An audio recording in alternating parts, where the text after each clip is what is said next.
కర్ణాటక శ్రీరంగపట్నంలోని ఆరతి ఉక్కడ ఆలయంలో ఎమ్మెల్యే కుమార్తె మహిళా ఎస్ఐ మధ్య ఘర్షణ సంచలనంగా మారింది.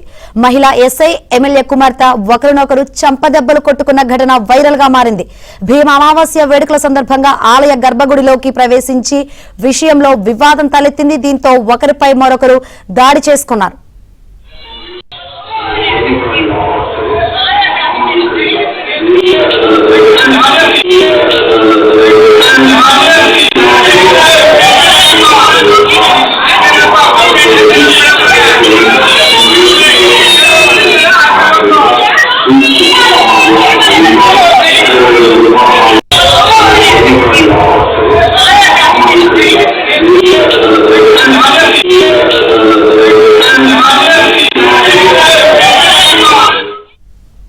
ఆగస్టు 12న రాత్రి ఆరతి ఉక్కడ ఆలయానికి Tumakuru rural MLA B S Suresh Gowda కుమార్తె ఐశ్వర్య వెళ్లారు.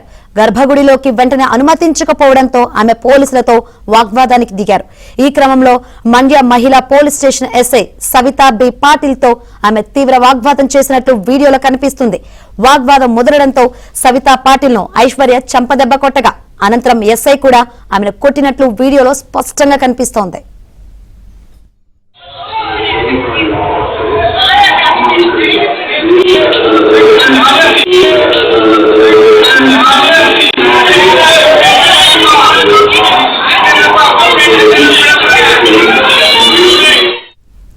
అక్కడున్న పోలీసులు భక్తులు వెంటనే జోక్యం చేసుకుని ఇద్దరిని శాంతింపజేసేందుకు ప్రయత్నించారు. అంతకుముందు ఐశ్వర్య ఎవరికో ఫోన్ చేసినట్లు వీడియోలో కనిపిస్తుంది. ఈ ఘటనపై కైతనహల్లి పోలీస్ స్టేషన్ లో ఎస్ఐ సవితా పాటిల్ ఫిర్యాదు చేశారు.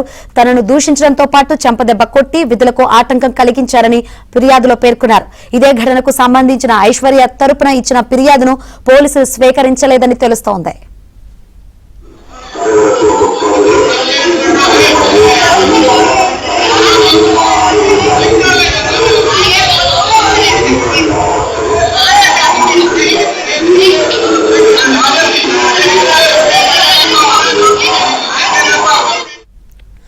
మరోవైపు ఎమ్మెల్యే సురేష్ గౌడ తన కుమార్తె తరపున క్షమాపణలు చెప్పారు. అయితే ఆలయంలో తన కుమార్తెను పోలీసులు గర్భగుడిలోకి అనుమతించలేదని, అదే సమయంలో ఓ సర్కిల్ ఇన్స్పెక్టర్ ను మాత్రం లోపలికి అనుమతించారని ఆయన ఆరోపించారు.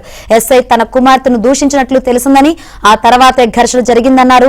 తన కుమార్తె పోలీసు అధికారిని కొట్టిన దృశ్యాలను తాను చూడలేదని చెప్పిన ఎమ్మెల్యే జరిగిన ఘటనకు విచారం వ్యక్తం చేస్తూ క్షమాపణలు చెప్పారు. ఈ ఘటనపై పోలీసుల చర్యలు, ఇరు వర్గాల ఫిర్యాదుల వ్యవహారం ప్రస్తుతం చర్చనీయాంశంగా మారింది.